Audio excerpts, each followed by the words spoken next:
In the realm of video game storytelling, few narratives have captured imaginations quite like the tale of Cloud Strife.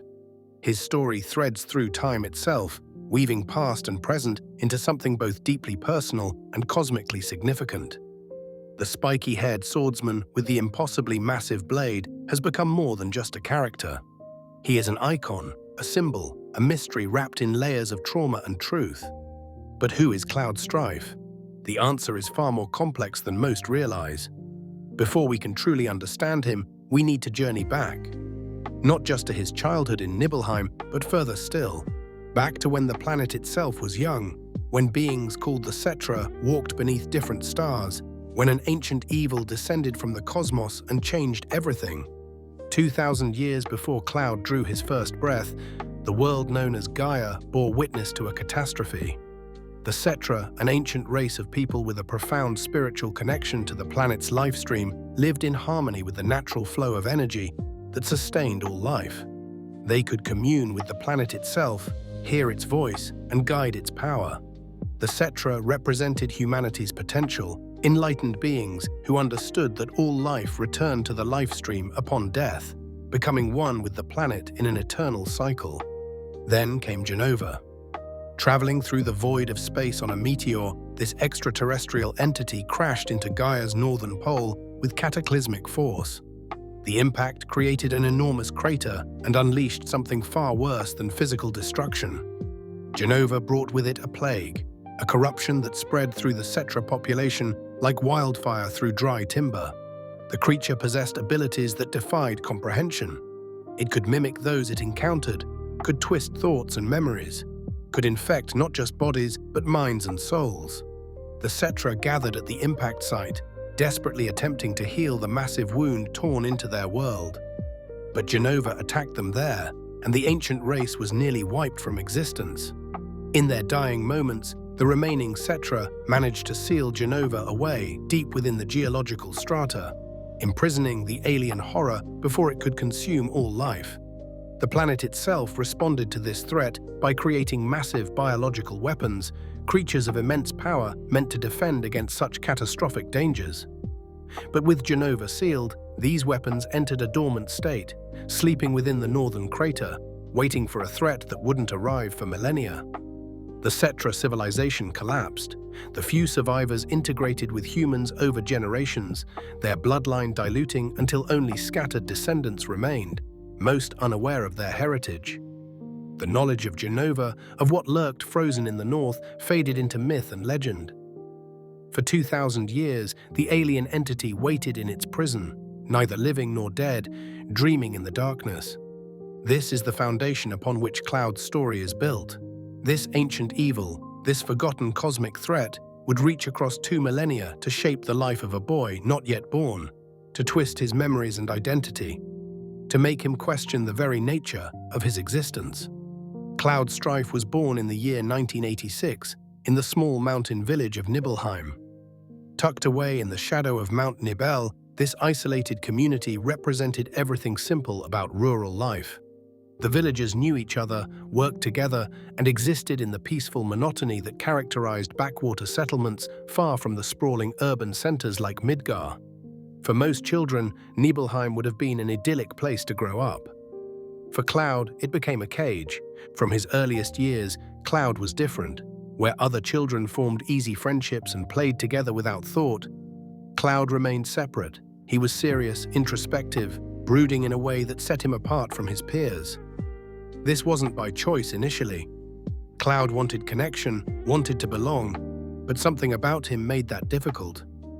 Perhaps it was his intensity, his tendency to take things seriously when others laughed. Perhaps it was simply the random cruelty of childhood social dynamics, where arbitrary factors determine who belongs and who doesn't. Living next door to Cloud was a girl named Tifa Lockhart, roughly a year younger than him. She was bright, friendly, popular among the village children. Cloud harbored feelings for Tifa, watching her from a distance, but they weren't truly close.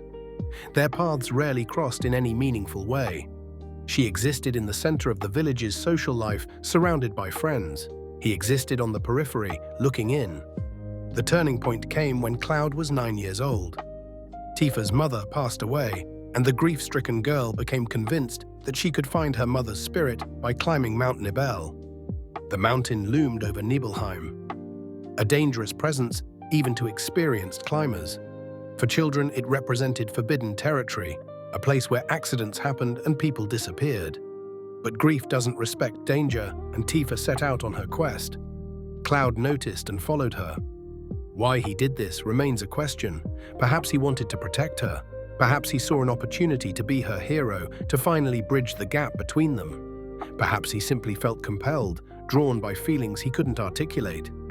Whatever the reason, Cloud trailed after Tifa as she ascended the treacherous mountain paths. High on Mount Nibel, disaster struck. Tifa lost her footing, missed a step, and began to fall. Cloud lunged, trying to catch her, to save her from the plummet that awaited. He managed to grab her to slow her descent, but both children tumbled down together. The fall injured Tifa seriously, leaving her unconscious with wounds that would take time to heal. Cloud, though shaken, fared better physically. He managed to make it back to the village to get help. When the adults arrived and found Tifa badly hurt, they didn't see Cloud as a hero. They saw him as the cause. Tifa's father, consumed with worry for his daughter, forbade Cloud from seeing or approaching her. The other adults agreed. The narrative took hold that Cloud had led Tifa up the mountain, that her injuries were his fault, that he was a troublemaker who put others in danger. The truth, more nuanced and complicated, didn't matter in the face of a wounded child and worried parents seeking someone to blame. This event fundamentally altered Cloud's trajectory. Already isolated, he now carried the weight of being branded dangerous, reckless, someone to avoid. The friendships that might have been possible vanished. The connection with Tifa that he'd hoped for remained forever out of reach. Cloud retreated further into himself, but the isolation curdled into something harder. Anger replaced sadness. If they thought him trouble, if they rejected him, then he would be the person they feared. Cloud began getting into fights with the other village children. These weren't playful scuffles, but genuine conflicts fueled by rage and hurt. He lashed out at the community that had cast him aside, taking his pain and turning it outward. The adults who'd blamed him for Tifa's injury found their judgment confirmed. The quiet, odd boy had become a violent problem child. No one asked why. No one considered what it meant to be 9 years old, isolated, blamed, and alone. Years passed in this state of strained existence. Cloud grew, physically and mentally, but remained fundamentally apart from Nibelheim's community. Then, at 14, he encountered something that changed everything. News reached the village about Soldier, the Shinra Electric Power Company's elite fighting force. These weren't ordinary soldiers, but enhanced warriors, individuals pumped full of Mako energy and Genova cells, given superhuman strength, speed, and reflexes. They were heroes, legends, individuals whose names echoed through history. Chief among these legends was Sephiroth. A soldier first class with flowing silver hair and a blade called Masamune, Sephiroth represented the pinnacle of what humanity could achieve. His combat prowess was unmatched, his reputation unassailable. To the wider world, especially to young people in isolated villages, Sephiroth embodied everything heroic. He was strength made flesh, proof that ordinary limits could be transcended. For Cloud, learning about Soldier and Sephiroth represented revelation. Here was a path forward, a way to escape not just Nibelheim, but his entire identity as the village outcast. If he could join Soldier, if he could become one of these legendary warriors, then everything would change. He would be strong. He would be somebody. Most importantly, he would be someone Tifa noticed, someone she admired, someone worthy of standing beside her. The decision crystallized in Cloud's mind with absolute clarity. He would leave Nibelheim. He would go to Midgar, the sprawling mega-city where Shinra headquarters stood. He would join Soldier and become a hero like Sephiroth. This wasn't just a career goal or ambition. For Cloud, this represented total transformation, the shedding of an old identity and the forging of a new one. Before leaving, Cloud did something unusual for someone who'd spent years keeping himself apart from others. He reached out to Tifa. Perhaps he wanted to tell someone about his plans. Perhaps he hoped to finally connect with her after all these years. Perhaps he needed one person to know, to witness this moment of departure and promise.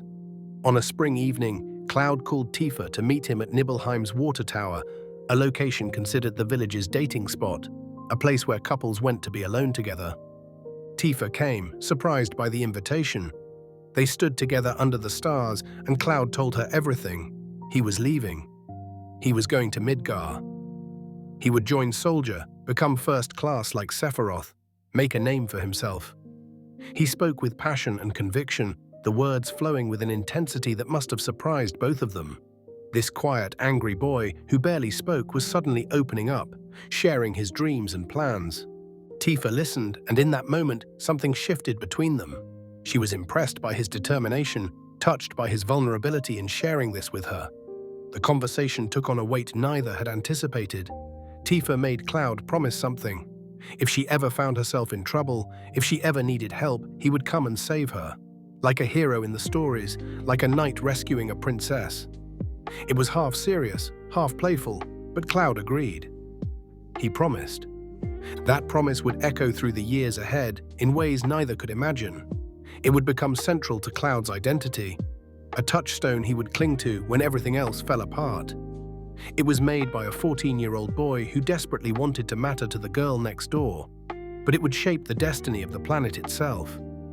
Cloud left Nibelheim the following spring of 1987. He was 15 years old, filled with determination and naive confidence. He believed in himself, in his dreams, in the future he would forge through sheer will. The journey to Midgar must have been long for a teenager traveling alone, but Cloud wouldn't have cared. Every step took him closer to his transformation, closer to becoming someone new. Midgar rose before Cloud like a monument to human ambition and corporate power. The city sprawled across the landscape, dominated by 8 massive Mako reactors that drew energy from the planet's life stream. These enormous structures pumped out the power that fueled civilization, the glowing Mako energy that made modern life possible. At the city's center stood the Shinra building, a towering testament to the mega-corporation that controlled not just Midgar, but effectively the entire world. Shinra wasn't just a company, it was government, military, economy, and culture all rolled into one entity. They controlled the Mako reactors that powered everything. They maintained private military forces that rivaled any nation's army. They conducted advanced scientific research into everything from genetics to planetary mechanics. They were, for all practical purposes, the rulers of the world, answerable to no authority but their own board of directors. Cloud arrived in this overwhelming metropolis with his dreams intact. He enlisted in Shinra's military forces, confident that this was merely the first step. Soldier recruitment would come next. He would undergo the enhancement process, receive the Mako infusions and Genova cells that would transform him into one of the legendary warriors. His journey from village outcast to celebrated hero would begin. Except it didn't. Cloud didn't make it into Soldier. The reasons remain unclear. Perhaps his physical conditioning wasn't sufficient. Perhaps his psychological profile showed warning signs. Perhaps simple bad luck or timing kept him from selection. Soldier accepted only the best of the best, individuals who showed exceptional promise. Cloud, for all his determination and will, wasn't chosen. Instead, he became an infantryman. A grunt, one of countless anonymous soldiers in Shinra's vast military machine. While soldier operatives received names, reputations, and glory, infantrymen remained faceless, hidden behind helmets and uniform armor. They were expendable assets, bodies to throw at problems, manpower to maintain order and execute missions too mundane for soldiers' attention. For Cloud, this rejection represented complete failure. Everything he'd planned, everything he'd promised himself and Tifa, crumbled. He hadn't just fallen short of soldier first class. He hadn't even made it into the organization at all. He was nobody, nothing, exactly what he'd been in Nibelheim, but now in a city that didn't even know he existed. Shame consumed Cloud. He'd left his village with declarations of future greatness, with promises to become legendary. Now he wore generic armor and followed orders alongside thousands of other forgettable soldiers. The humiliation felt unbearable. Cloud made a decision. He would cut contact with everyone from home. No letters to his mother, no messages to Tifa. He would simply disappear from their awareness, Let them wonder what happened, let them perhaps imagine he'd succeeded and was too busy with his glorious soldier career to write. Better to be mysterious and absent than present and failed. Cloud wore his helmet religiously during this period.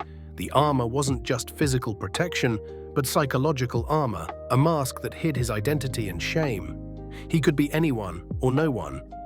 The specific individual named Cloud Strife, who'd left Nibelheim with such confidence, no longer officially existed. Only the soldier remained.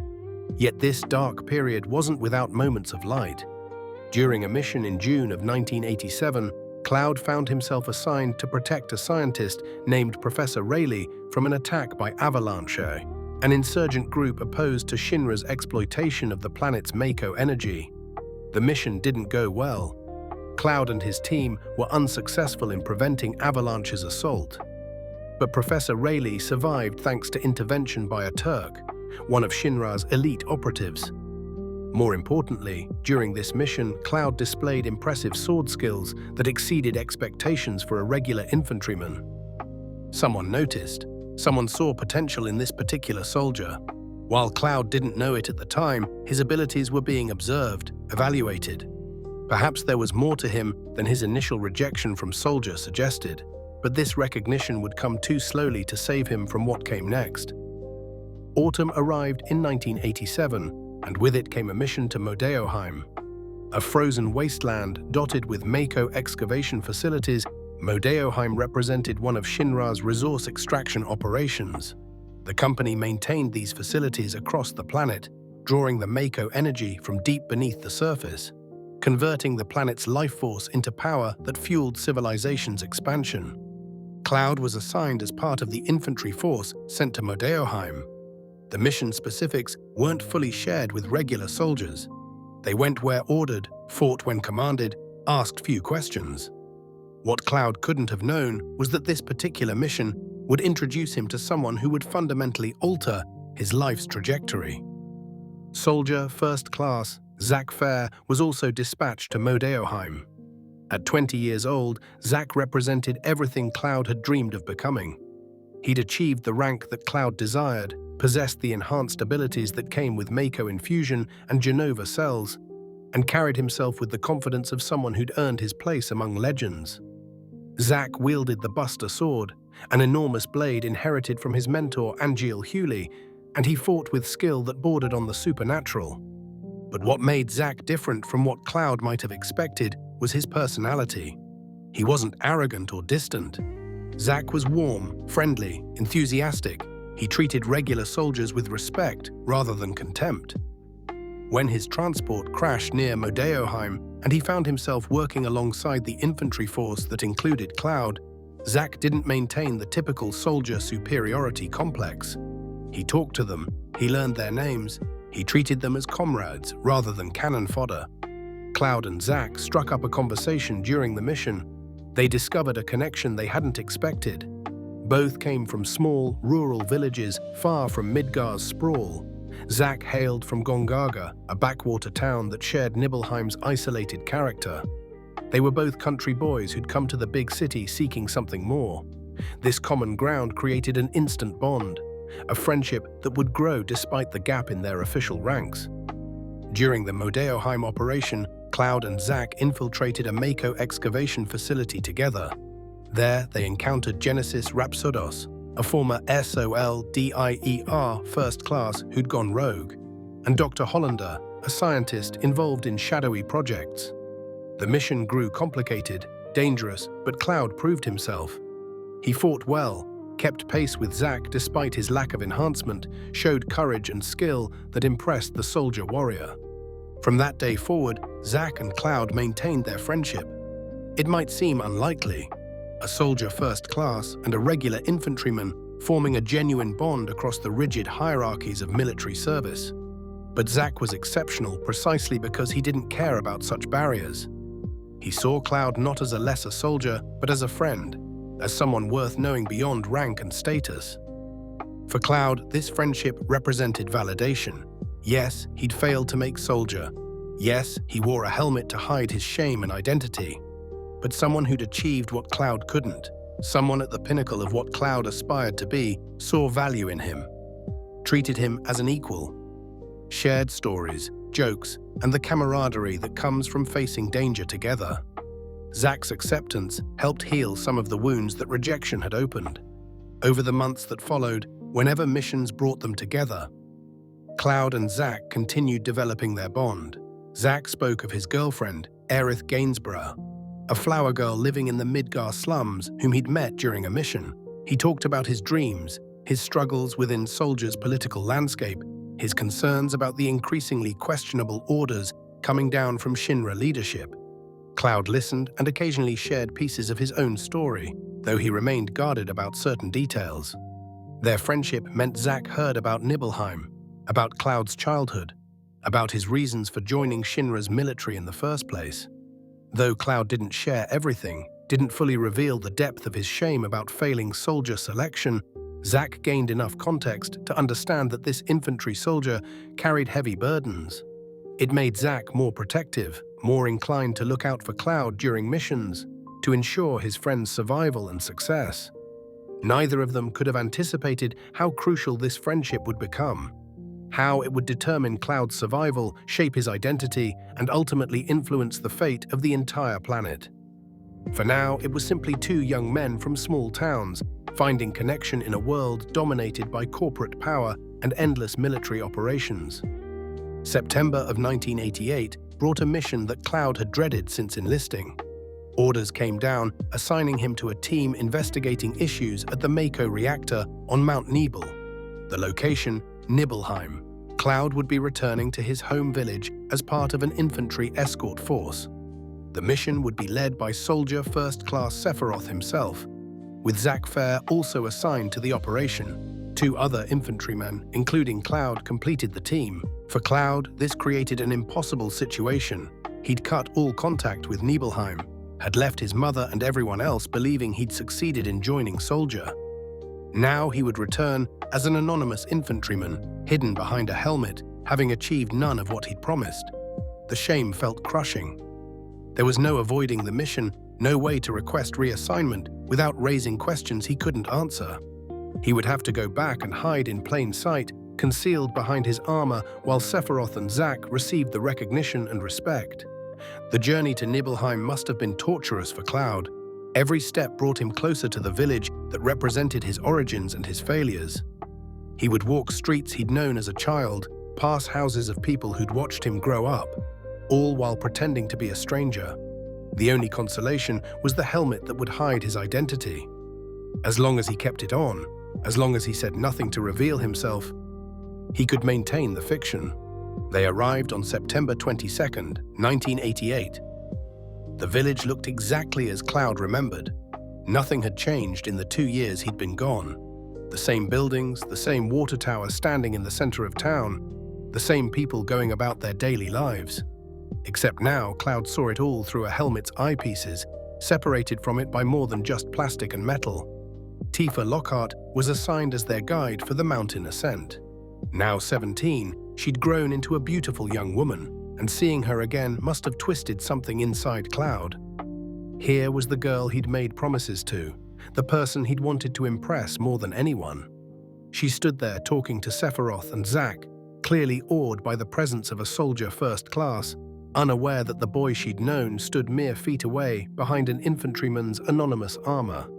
One of the villagers took a photograph during the mission briefing. Sephiroth, Zack, and Tifa together, captured for posterity.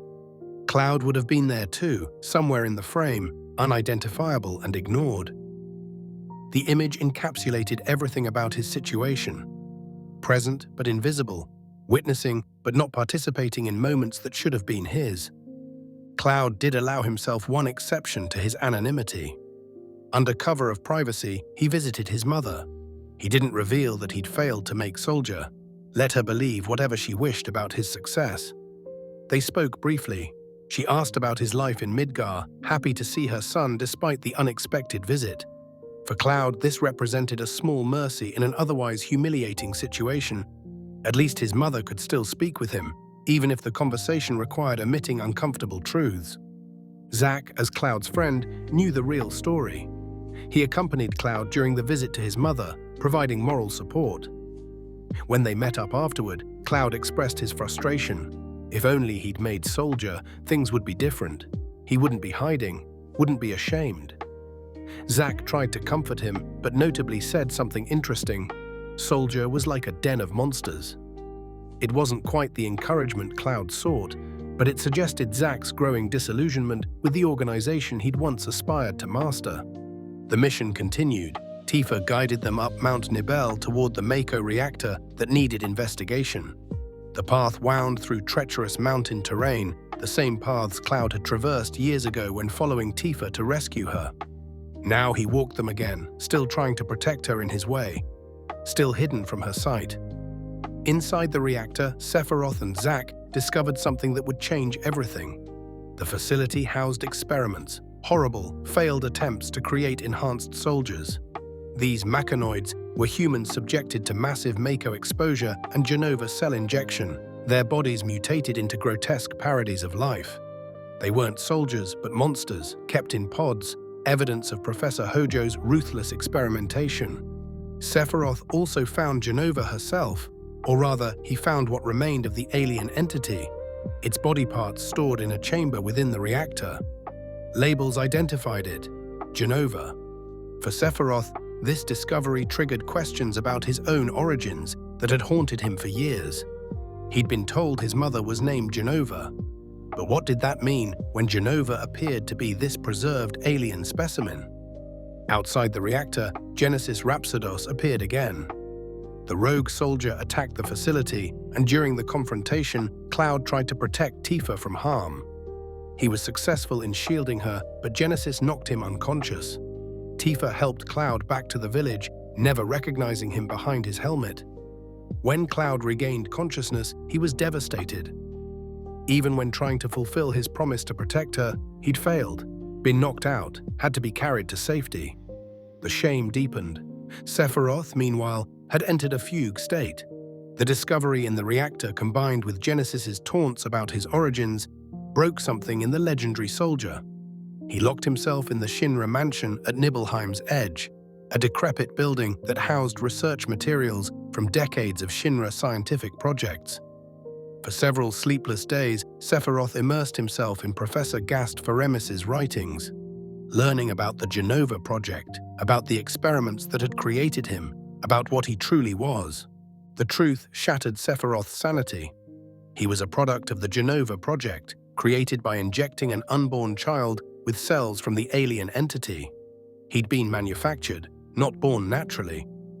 His entire existence represented a scientific experiment, and the mother he'd been told about wasn't a person, but an extraterrestrial monster. Moreover, Sephiroth came to believe, incorrectly, that he was a Cetra, one of the ancients who'd predated humans on the planet.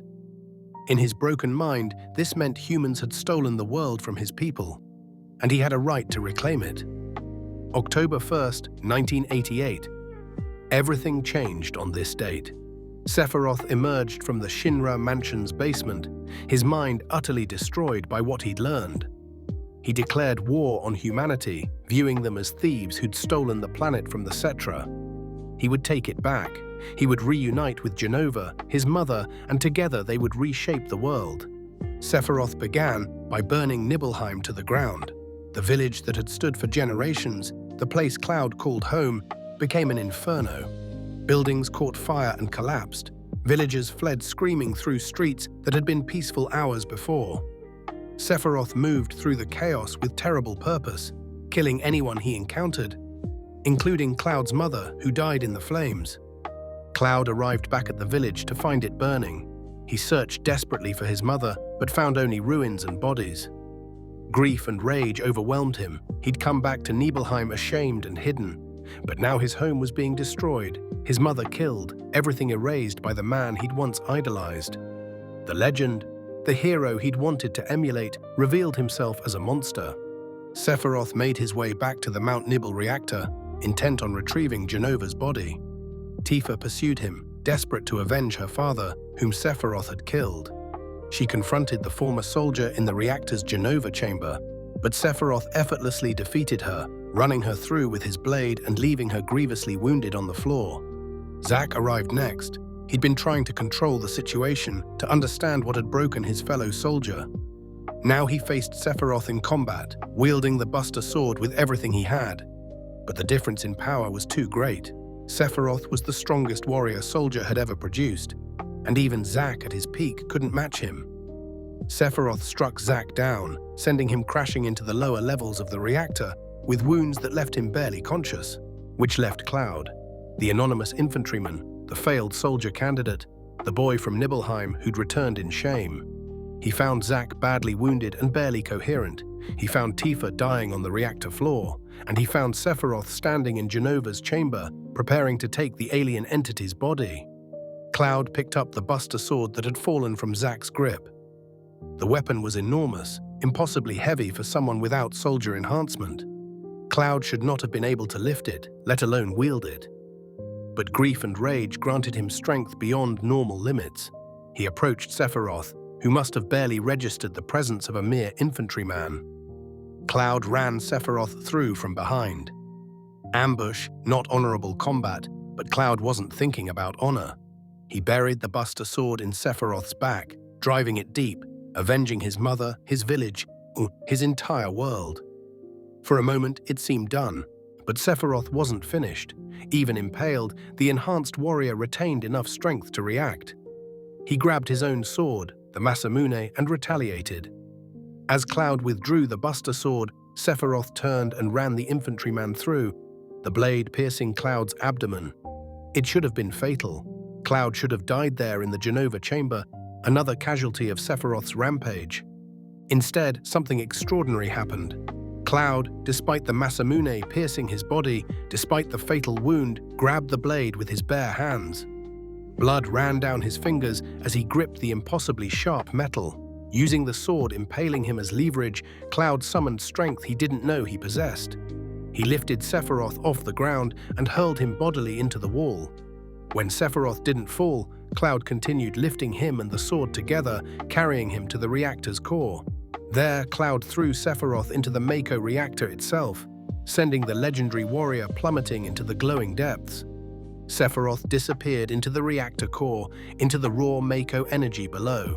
His body drifted through the life stream, eventually reaching the northern crater far to the north. There, Sephiroth's physical form was encased in crystalline stasis, frozen at the planet's northernmost point. But his consciousness continued, traveling through the life stream, absorbing knowledge and power, learning the secrets of the ancients and the planet itself. Sephiroth wasn't dead. He was transforming, learning, planning. Cloud collapsed in the reactor.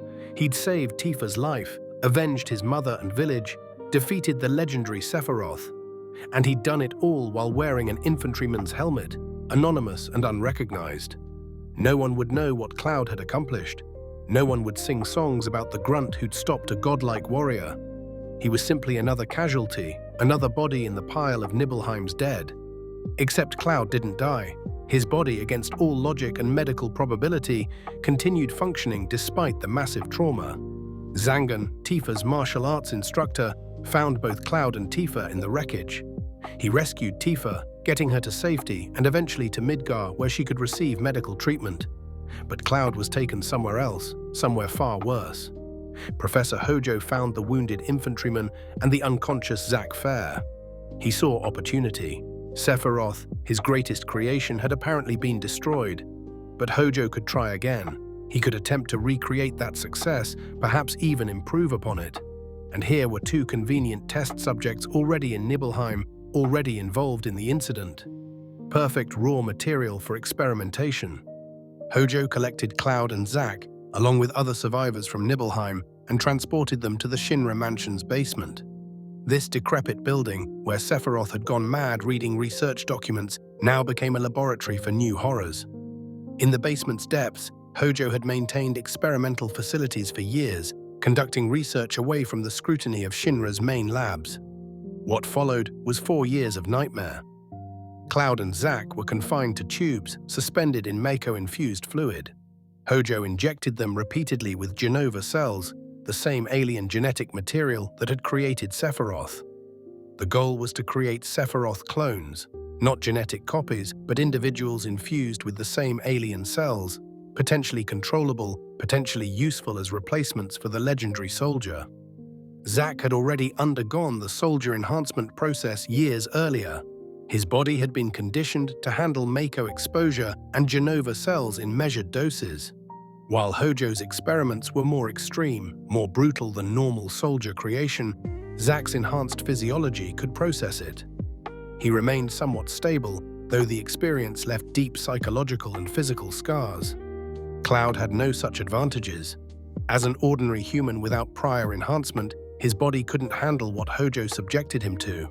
The massive Mako exposure combined with Genova cell injection should have killed him. Instead, it broke his mind. Cloud developed severe Mako poisoning, a condition that left him in a near vegetative state. He couldn't speak coherently, couldn't move independently, couldn't process reality around him. His consciousness retreated into itself, fragmenting under trauma that exceeded human capacity to withstand. 4 years. From October 1988 to December 1992, Cloud and Zack existed in this hell. The world moved on. Shinra covered up the Nibelheim incident, rebuilding the village with actors posing as the original residents, creating a false narrative that nothing had happened. Tifa recovered in Midgar, eventually opening a bar called Seventh Heaven in Sector 7, wondering what had become of Cloud. Whether he'd survived the fire, Aerith in Midgar waited for Zack to return from his mission, not knowing he'd been captured and imprisoned. And in the Shinra mansion basement, Cloud's mind shattered into pieces that would take extraordinary effort to reassemble. December 1992. After 4 years of captivity and experimentation, circumstances finally shifted. The organization Zack served, Soldier, had undergone internal turmoil. Lazard Deocericus, the director overseeing Soldier, had turned against Shinra, recognizing the company's corruption. Though Cloud and Zack didn't know the full details, Lazard arranged for their escape, or at least created conditions that made escape possible. Zack regained enough lucidity to act. Despite years of Hojo's experiments, despite the physical and psychological trauma, he retained his core identity and determination. He broke out of his containment tube and freed Cloud, who remained in a catatonic state. Cloud couldn't walk on his own, couldn't respond to questions, could barely process that they were moving. Zack had to physically support him, half carrying, half dragging his friend toward freedom. They escaped the Shinra mansion and Nibelheim itself, beginning a journey that would take them across half the continent. Zack's destination was Midgar, the city where it had all begun, where Aerith waited for him, where they might find sanctuary. The journey presented enormous challenges. Shinra hunted them, dispatching soldiers to track down and eliminate the escaped experiments. Zack had to evade pursuers while supporting Cloud, finding shelter, scrounging supplies, and traveling hundreds of miles through dangerous territory.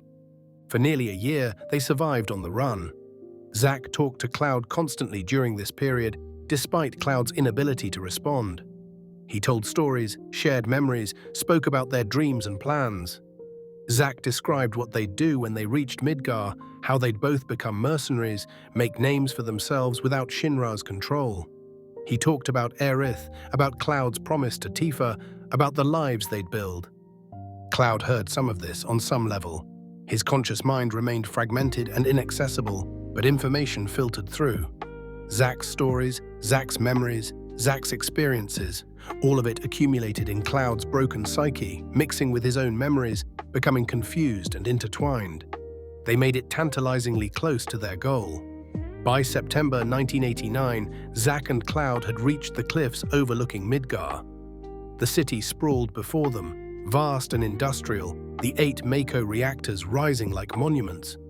Freedom lay mere miles away. All they had to do was descend the cliff and enter the city. They'd made it. Against all odds, despite a year of pursuit and hardship, they'd survived and reached their destination. Shinra found them, a battalion of infantrymen, the same unit type Cloud had served in years ago, cornered Zack and Cloud on the cliff. Dozens of soldiers, possibly hundreds, surrounded them with orders to eliminate the escaped experiments.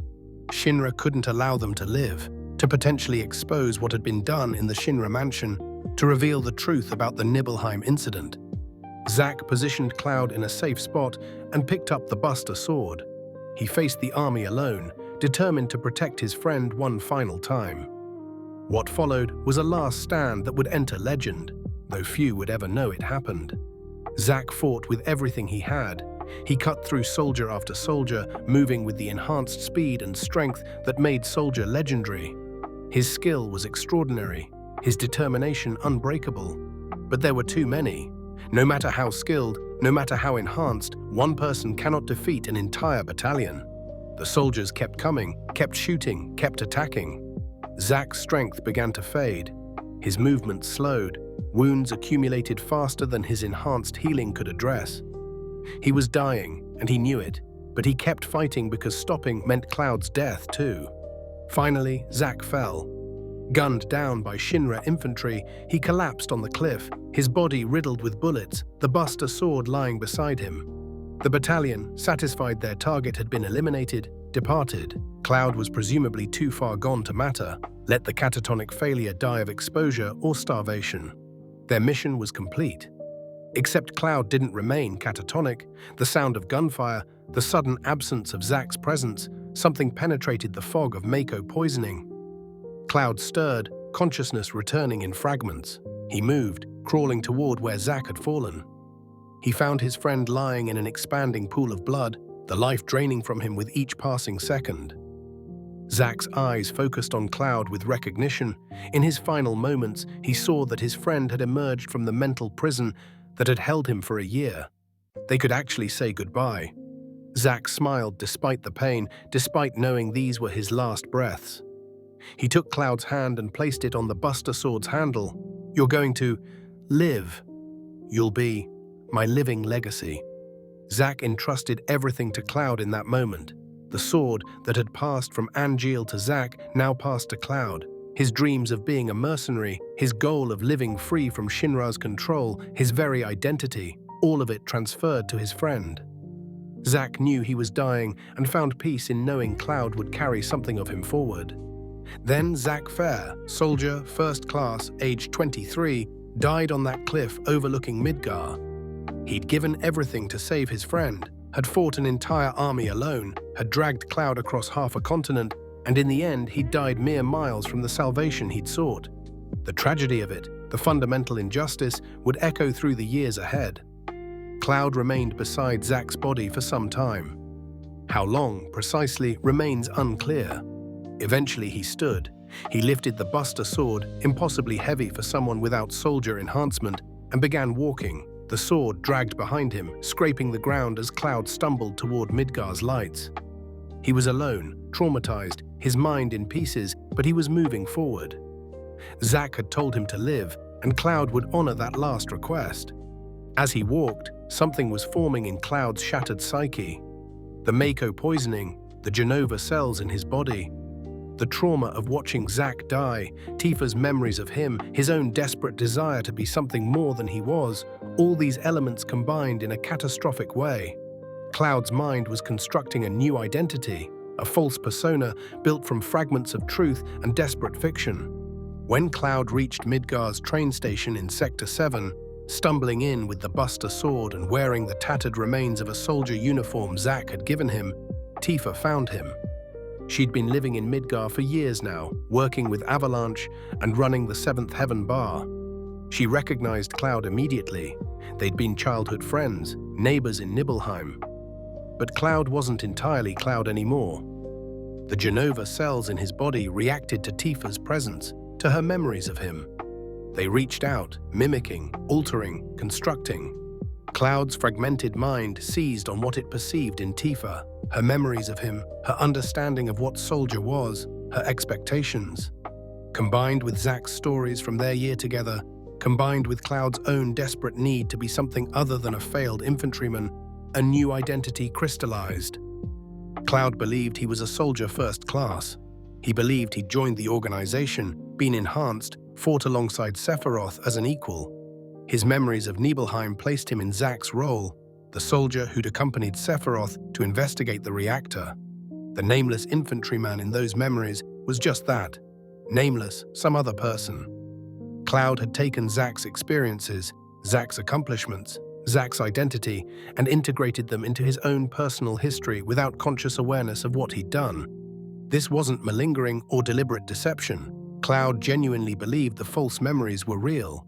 The trauma, the Genova cell's influence, the Mako poisoning's lingering effects, and his desperate psychological need to be someone significant rather than a failure, all of it conspired to create a persona that Cloud inhabited without recognizing it as false. Tifa, for her part, didn't correct him. She'd been unconscious during most of the Nibelheim incident, only gaining awareness after Zangan had rescued her. Her memories had gaps, uncertainties. When Cloud claimed to have been there as a soldier, she couldn't definitively contradict him, though something felt off. She remembered Cloud leaving to join Soldier years ago. If he claimed to have succeeded, who was she to argue? She wanted to believe her childhood friend had achieved his dreams. So the lie, the false identity, the constructed persona took hold. Cloud became Cloud Strife, former soldier first class, a mercenary now working in Midgar. The real Cloud, the infantryman who'd never been enhanced, who'd saved everyone at Nibelheim while wearing a nameless helmet, who'd carried the Buster sword that Zack entrusted to him, that person was buried beneath layers of false memory and necessary fiction. The stage was set for Cloud to become the protagonist of a much larger story, even though he didn't truly know who he was anymore. Early December 1987. Tifa brought Cloud into Avalanche, the insurgent group dedicated to stopping Shinra's exploitation of the planet. The organization had multiple cells across the world, but Tifa worked with the Sector 7 group led by Barrett Wallace, a passionate man with a gun grafted to his right arm where a hand should have been. Barrett had lost his home, Coral, when Shinra burned it down as punishment for the town's resistance to reactor construction. His hatred of the mega-corporation ran deep and personal. Barrett didn't trust Cloud initially. This supposed former soldier, this mercenary working only for money, represented everything Barrett despised about Shinra's corrupting influence.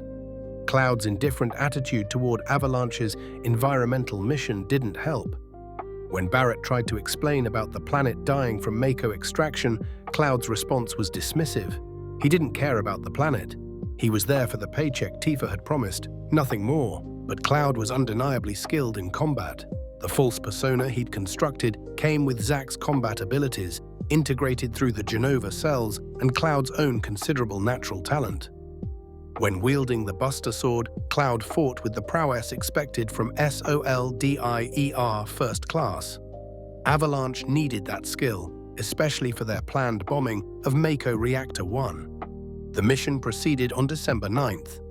Cloud, Barrett, and 3 other Avalanche members, Biggs, Wedge, and Jesse, infiltrated Reactor 1 in Midgar's Sector 1. The goal was to plant a bomb that would destroy the reactor, striking a blow against Shinra's Mako extraction operations. The operation went smoothly enough at first. Cloud's combat skills proved decisive when they encountered Shinra security forces and robotic guards. Inside the reactor core, they planted the bomb Jesse had designed. But as they retreated, Cloud began experiencing strange episodes.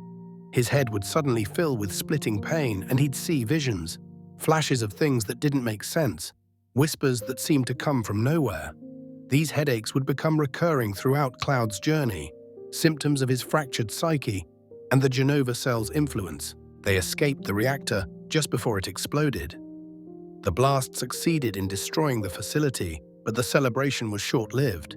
The bomb had been more powerful than Jesse intended, and the explosion caused massive collateral damage. Part of Sector 1's elevated plate, which supported the upper city, collapsed. Civilians died, men, women, children crushed under tons of falling metal and concrete.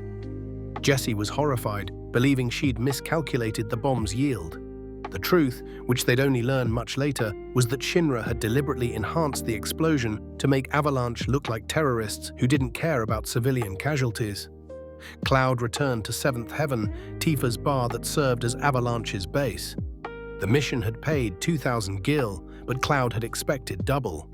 Barrett initially refused, questioning whether Cloud deserved full payment after his mercenary attitude and lack of commitment to the cause. Tifa intervened, reminding Barrett they'd agreed to the price, and Cloud received his money. That night, Cloud slept at the bar.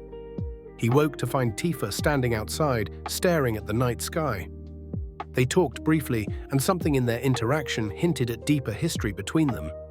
Tifa clearly cared about Cloud beyond his usefulness as hired help. There was concern in her voice, questions she wanted to ask but didn't quite voice. For Cloud's part, glimpses of genuine memory flickered through the false persona. Recognition of Tifa as someone important, someone connected to his real past, even if the specific details remained confused. The next morning, Cloud prepared to leave. He'd been hired for one job, that job was complete, and now he'd move on to other contracts. His mercenary career awaited. But Tifa asked him to stay, to take another job with Avalanche. Barrett's group was planning to bomb Reactor 5 in Sector 5, and they needed Cloud's skills again. The pay would be good. More importantly, though Tifa didn't say it explicitly, she wanted Cloud around. Having her childhood friend back in her life meant something, even if Cloud himself seemed distant and changed. Cloud agreed, though framed purely as business. He'd stick around for another job, but only because the money was worthwhile. The false persona's carefully constructed cool indifference remained in place, even as something underneath stirred with feelings that persona didn't account for. Between the two reactor missions, Cloud had an encounter that would alter everything. While traveling through Sector 8, he witnessed a young woman being harassed by Shinra soldiers. She wore a pink dress and had long, light ash-brown hair tied with a pink ribbon. She was trying to sell flowers, a rare sight in Midgar's industrial sprawl where natural growth barely existed. The soldiers were attempting to apprehend her, claiming she needed to come with them. Cloud initially walked past. Not his problem, not his business, but something made him stop and look back. The woman met his eyes, and in that moment, recognition sparked. Not recognition of having met before, but something deeper, something that connected to the Genova cells in both of them. Though Cloud didn't know, she carried anything unusual. The woman was Aerith Gainsborough, the last living Cetra, and she'd been evading Shinra's attempts to capture her for years. Cloud intervened, helping Aerith escape from the Turks, Shinra's elite operatives who'd been ordered to bring her in. This began a strange chase through Sector 8, with Cloud protecting this flower girl he'd just met for reasons he couldn't quite articulate. They made it to Aerith's church in Sector 5, where she grew flowers in the only patch of natural soil in the slums. The church represented a sanctuary, a place where life persisted despite Midgar's industrial oppression. While they talked in the church, a name came up that caused something to stir in Cloud's fractured memories. Aerith mentioned Zack, someone she'd known years ago, someone she'd cared about deeply. The name should have triggered realization, should have broken through the false persona's constructed walls. But the Genova cells and Cloud's psychological defenses protected the lie.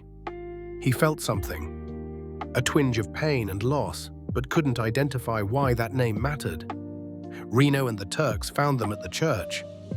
Another fight, another escape, and this time, Cloud agreed to escort Aerith back to her house in Sector 5, where she lived with her adopted mother, Elmira. Aerith insisted on accompanying Cloud to Sector 7 afterward, claiming she wanted to make sure he made it back safely. The truth was more complex. She sensed something about Cloud, saw echoes of someone she'd lost, felt drawn to help him in ways she couldn't fully explain. Their journey through Sector 6 toward the Wall Market, the path between Sector 5 and Sector 7, led to increasingly bizarre complications. They learned that Don Corneo, the sector's crime boss, was hunting for Barrett's whereabouts on Shinra's behalf. To infiltrate Corneo's mansion and learn what he knew, they developed an absurd plan. Dress Cloud as a woman so he could enter Corneo's mansion as one of the crime lord's potential dates for the evening. The sequence that followed was equal parts comedic and surreal. Cloud in a dress, wig and makeup, awkward and uncomfortable, but committed to the plan. They successfully infiltrated the mansion, learned about Shinra's plot to drop Sector 7's upper plate onto the slums below, and escaped through the sewers. Absurd as it was, the mission succeeded, but they had limited time to stop the catastrophe Shinra was planning. The revelation of Shinra's plan created urgency that transcended everything else. Dropping the upper plate would crush Sector 7's slums, killing everyone living there, including Barrett's group at 7th Heaven, including his adopted daughter Marlene, including everyone Avalanche fought to protect. The excuse would be eliminating the terrorist cell threatening Midgar, but the real goal was making an example, showing the world what happened to those who opposed Shinra's authority. Cloud, Tifa, and Aerith raced towards Sector 7. By the time they arrived, the assault had already begun. The Turks had activated the plate's destruction mechanism, setting a countdown that couldn't be stopped without specialized technical knowledge. Barrett and the other Avalanche members were fighting desperately at the sector's support pillar, trying to hold off Shinra forces long enough to disarm the system. The battle at the pillar was chaos. Shinra soldiers poured in from every direction, supported by attack helicopters and combat mechs. Cloud and the others joined the desperate fight, cutting through enemies, trying to reach the bomb mechanism. But they were too late.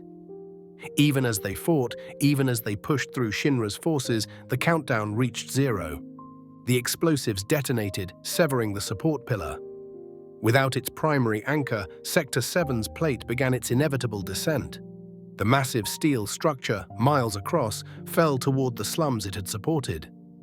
People screamed, running for escape that wouldn't come. The plate crashed down with force beyond comprehension, crushing everything and everyone beneath it. The entire population of Sector 7's slums, tens of thousands of people, died in minutes, buried under countless tons of metal and rubble. Barrett's team barely escaped, fleeing just before the collapse completed. But not everyone made it. Biggs, Wedge, and Jesse, the Avalanche members who'd fought alongside Cloud in the reactor missions, died in the collapse. These were people Cloud had known for mere days, but they'd treated him with friendship despite his mercenary pretenses. Now they were gone, casualties of Shinra's ruthlessness. Aerith didn't escape either, but her capture was different. Tseng of the Turks apprehended her during the chaos, taking her to Shinra headquarters. Before leaving, Aerith ensured that Marlene, Barrett's daughter who'd been at 7th Heaven, was safe. She'd sent the child to her mother Elmira's house before the plate fell. But Aerith herself was now Shinra's prisoner, taken for the same research purposes they'd pursued her entire life. The emotional impact of Sector 7's fall was overwhelming.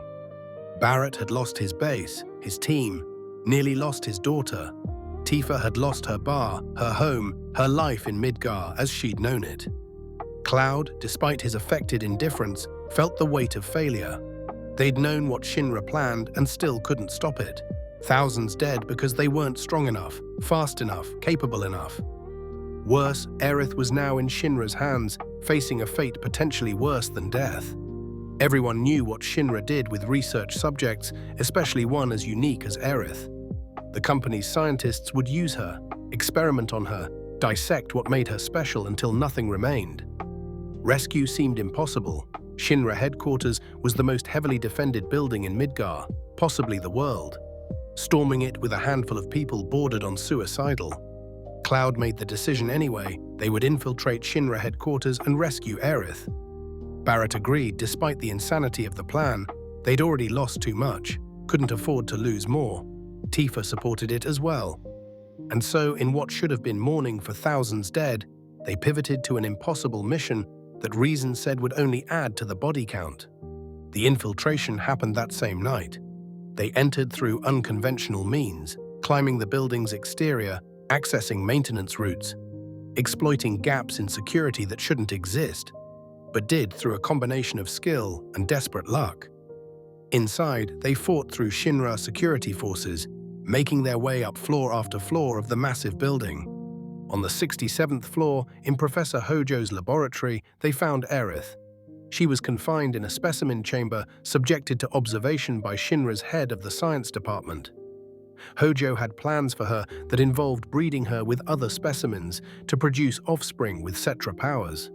The casual brutality of it, the reduction of a person to nothing more than a laboratory animal, exemplified everything that made Shinra monstrous. They freed Aerith and prepared to escape.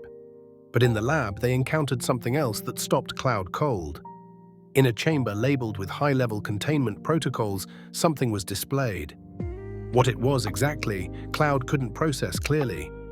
His head erupted with pain, visions flooding in, memories that shouldn't exist mixing with false ones. He saw Genova, recognized something about the alien entity that connected to him in ways his constructed persona couldn't accommodate. The pain passed, leaving Cloud shaken but functional. They continued their escape, but in doing so, encountered more than they bargained for. In a specimen chamber, they found a creature unlike anything they'd seen, a being designated as Red 13 by Hojo, though the creature insisted his name was Nanaki. He was a member of a sentient feline species, the last of his kind as far as he knew, captured by Shinra for research. They freed him as well, gaining an unexpected ally. Their escape route took them past President Shinra's office on the 70th floor. It should have been a path to freedom. Instead, they found President Shinra dead at his desk, murdered moments before their arrival. The weapon used was unmistakable. The Masamune, Sephiroth's distinctive blade, had been driven through the president's body. But Sephiroth was dead. Cloud had watched him fall into the reactor core at Nibelheim. How could he have killed President Shinra? The answer came in fragments, whispers of things Cloud's false persona couldn't fully grasp. Sephiroth wasn't dead. Or more accurately, Sephiroth existed in a state beyond normal life and death. His consciousness traveling through the life stream, his body hibernating in the northern crater, plotting something terrible. Before they could process this fully, Rufus Shinra appeared, the president's son, now assuming control of the company. He confronted Cloud and they fought, Rufus proving himself far more capable in combat than a corporate heir should be. Cloud won, but barely, and they barely escaped Shinra headquarters as security forces mobilized throughout the building. The escape route took them through Midgar's highway system, a running battle on motorcycles and in vehicles, Shinra forces pursuing them while they fought toward the city's outskirts. They made it, barely, leaving Midgar behind and heading into the wider world beyond the city's borders. Behind them, the consequences of their actions continued unfolding. Rufus Shinra assumed control of the company with different methods than his father. Where President Shinra had ruled through economic power and resource control, Rufus would rule through fear and force. The world was about to get significantly more dangerous. Ahead of them lay mysteries they couldn't yet fathom. Sephiroth's apparent survival meant unfinished business from Nibelheim. The questions of Cloud's identity, buried under layers of false memory, would need answering eventually. Aerith's heritage as a Cetra meant connections to ancient secrets that would prove crucial to the planet's survival. For now, though, they simply ran, putting distance between themselves and Midgar, seeking temporary safety before figuring out what came next. In the town of Kalm, just beyond Midgar's borders, the group stopped to rest and regroup. Around a table at the inn, they discussed what they'd learned and what to do next. Barrett wanted to hunt down Shinra for revenge over Sector 7. Tifa sought answers about what was happening, why Sephiroth had returned. Aerith, newly freed from a lifetime of Shinra captivity, simply wanted to help stop whatever threatened the planet. Cloud told them about Nibelheim. Not the truth. He didn't remember the truth. Instead, he recounted the false memory constructed by his fractured psyche, the version where he'd been there as a soldier first class alongside Sephiroth. He described investigating the reactor, Sephiroth's descent into madness, the burning of the village. In Cloud's false memory, he'd been the one who fought Sephiroth in the reactor, who'd witnessed the legendary warriors fall into the Mako below. The story was compelling, dramatic, and fundamentally wrong, but no one there could contradict it. Tifa had been unconscious during key moments. The others hadn't been present at all. Cloud's conviction, in his own memories, made them believable. Only small inconsistencies hinted at problems, details that didn't quite align with Tifa's vague recollections, moments where Cloud seemed uncertain about things he should know for certain if he'd truly experienced them. They decided to pursue Sephiroth. If he'd somehow survived Nibelheim and had killed President Shinra, he was clearly planning something terrible. The alternative was allowing whatever scheme the former soldier was orchestrating to unfold unopposed. No one wanted that, not after seeing what Sephiroth was capable of. Their pursuit took them across the world. They traveled by foot, by vehicle, by chocobo, by ship, following traces of Sephiroth's passage. At each location, they found evidence of his presence. Bodies left behind, destroyed facilities, and most disturbing cloaked figures in black robes who wandered in apparent trances, all heading north towards something they called the Reunion. These robed figures unnerved Cloud in ways he couldn't articulate. When they encountered one and spoke to it, the figure would sometimes mention Sephiroth, would speak of being called to reunite with something. Cloud's head would split with pain at these moments, visions flooding in of things he shouldn't know. Memories that felt alien and invasive. They visited Junon, where Shinra's military was celebrating Rufus's ascension to president with a massive parade. Cloud infiltrated the parade disguised as a Shinra soldier, an uncomfortable irony given his actual past. In the Costa del Sol resort town, they found temporary peace before learning Shinra forces continued pursuing them. The trip to the Gold Saucer amusement park should have been restful, but became tragic when someone killed several people and framed Barrett's group for the murders. In Coral Prison, where criminals were sent to die slowly in the desert, they learned more about Barrett's past, how Shinra had destroyed his hometown, killed his best friend, left him to raise a daughter not biologically his. The pain underlying Barrett's rage toward the company became clearer, his quest for revenge more understandable. At Gongaga, a town destroyed by a Mako reactor explosion years ago, they met people who remembered Zack Fair. His parents still lived there, waiting for their son to return from a mission he'd never come home from. When they spoke of Zack, both Aerith and Cloud reacted strangely.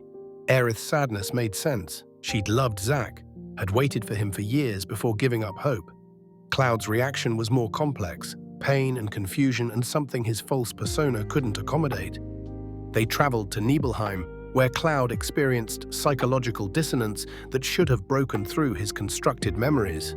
The village stood intact, populated by people who claimed to have always lived there, but Cloud remembered it burning, remembered his mother's death, remembered everything being destroyed. The false Nibelheim that Shinra had constructed to hide the truth created cognitive dissonance Cloud couldn't resolve. Something was clearly wrong, but admitting that meant questioning his entire identity and everything he believed about himself. In the Shinra mansion's basement, they discovered the laboratory where Hojo had conducted experiments. Disturbing as the place was, Cloud didn't consciously recognize it as where he'd spent 4 years imprisoned in a tube. Those memories remained sealed, inaccessible behind the walls his psyche had constructed. At Rocket Town, they met Sid Highwind, an embittered pilot whose dreams of space exploration had died when Shinra cancelled the space program. He joined their group, adding his expertise and his airship to their capabilities. The team was growing, becoming a proper party rather than just a handful of fugitives. The path eventually led to the Temple of the Ancients, an ancient Cetra structure that held secrets about the planet's past and something called the Black Materia. This was no ordinary temple, but a living thing, a construct created by the Cetra to protect knowledge and power that shouldn't be accessible. Aerith, as the last Cetra, could interact with the temple in ways others couldn't, could understand what it was trying to communicate. Inside the temple, they learned of Sephiroth's plan. The Black Materia, when used, would summon Meteor, the ultimate destructive magic. Meteor would crash into the planet with catastrophic force, creating a wound so massive that all the planet's life stream would emerge to heal it. Sephiroth intended to position himself at the impact point, absorbing the concentrated life stream, becoming a god. He would transcend humanity, transcend even what he already was, and claim the planet as his vessel for traveling the cosmos. The temple itself was the Black Materia, a puzzle that had to be solved to unlock its power. They succeeded in obtaining it, but Sephiroth had anticipated this. He appeared before them, though whether as physical form or mental projection remained unclear. What was absolutely clear was his control over Cloud. The Genova cells in Cloud's body responded to Sephiroth's will. Cloud found himself moving against his own volition, his body obeying commands he didn't consciously hear. He approached Aerith when she tried to stop him from giving Sephiroth the Black Materia, and though Cloud fought against the control with everything he had, he struck her. Not fatally, not seriously, but the violence and helplessness of being forced to attack a friend broke something in him. When the others knocked Cloud unconscious to break Sephiroth's control, they managed to secure the Black Materia. But when Cloud regained consciousness, He didn't remember attacking Aerith. The trauma, the violation of being puppeted, his mind protected him by erasing the memory. He only knew something terrible had happened, could see it in everyone's eyes when they looked at him. Aerith left that night. While Cloud slept, she spoke to him in dreams, told him she had to do something only she could accomplish as a Cetra. By morning she was gone, following clues and instinct toward the city of the ancients, the forgotten city where her people had originated. The others had no choice but to follow, pursuing her north while wondering what Sephiroth's next move would be. The forgotten city existed as a monument to a lost civilization. Ancient structures built by the Cetra still stood, preserved by time and magic, beautiful and sad in their abandonment. At the city's heart was a temple-like structure surrounded by water, a place of profound spiritual significance where the boundaries between physical world and life stream grew thin. They found Aerith there, in the temple's depths, kneeling in prayer at a central altar. She'd been praying for hours, possibly days, calling upon Holy through the white materia she'd worn in her hair since childhood. Holy represented the planet's ultimate defense, white magic of catastrophic power meant to repel threats to the world itself. Only a Cetra could summon it, and only the white materia could channel it. Aerith was the last person capable of stopping Sephiroth's meteor. Cloud descended toward her, relieved they'd found her, ready to bring her back to safety. His friends followed, the reunion seeming inevitable. Aerith sensed their approach, looked up from her prayer with a gentle smile, peaceful despite everything happening around her. She'd succeeded. She'd cast Holy. The planet would be protected. Then Sephiroth appeared above her, descending from the temple's heights like a dark angel. He moved with inhuman grace, the Masamune held point down, aligned perfectly with Aerith's position. Cloud saw him, recognized the danger, tried to warn her, tried to move fast enough to intervene. He wasn't fast enough. No one was. Sephiroth drove the Masamune through Aerith's chest, impaling her from behind, the blade erupting from her torso in a spray of blood. Time seemed to stop. Aerith's eyes widened, the smile fading, her body going rigid from shock. The white materia came loose from her hair, tumbling down toward the water below. Cloud caught Aerith as Sephiroth withdrew the blade and disappeared. She collapsed into his arms, blood staining her pink dress, her body going limp as life drained away. He held her, desperately, as if holding tight enough could keep her alive. But the wound was fatal. Sephiroth's blade had pierced her heart, had severed essential connections between body and soul. Aerith Gainsborough, the last Cetra, the flower girl from the Midgar slums, died in Cloud's arms. The grief was overwhelming. This young woman who'd been so full of life, who'd joined their quest to protect the planet, who'd found small joys even amidst horror, gone in an instant. Cloud's party members stood frozen, shocked into silence by the sudden violence, by watching someone they cared about murdered before their eyes. But there wasn't time to mourn. Sephiroth's manipulation continued. The body before them wasn't actually Sephiroth. It was Jenova, or part of Jenova, wearing Sephiroth's form through the shape-shifting abilities the alien entity possessed. The fight was brutal, grief-fueled rage powering their attacks as they faced down the monster that had killed their friend. They won, destroying the Jenova fragment. When it dissipated, Cloud carried Aerith's body to the pool of water at the temple's center. He waded in, holding her close, and gently released her into the depths. Her body sank slowly, the water somehow preserving her, keeping her peaceful even in death. The image would haunt Cloud for the rest of his life. Aerith descending into clear water, the white materia glowing somewhere below, her final resting place in the city of her ancestors. The party left the forgotten city carrying wounds that went beyond physical. They'd lost someone irreplaceable, someone who couldn't be brought back through any magic or medicine. The injustice of it, the fundamental wrongness, weighed on everyone. Aerith had been trying to save the world when Sephiroth killed her. She'd succeeded in casting Holy, had given them a chance at survival, and was murdered for it. But her death served Sephiroth's plan in ways they didn't fully grasp yet. Holy, though cast, wasn't manifesting. The white materia had fallen into the life stream. The spell had been initiated, but something was preventing it from activating.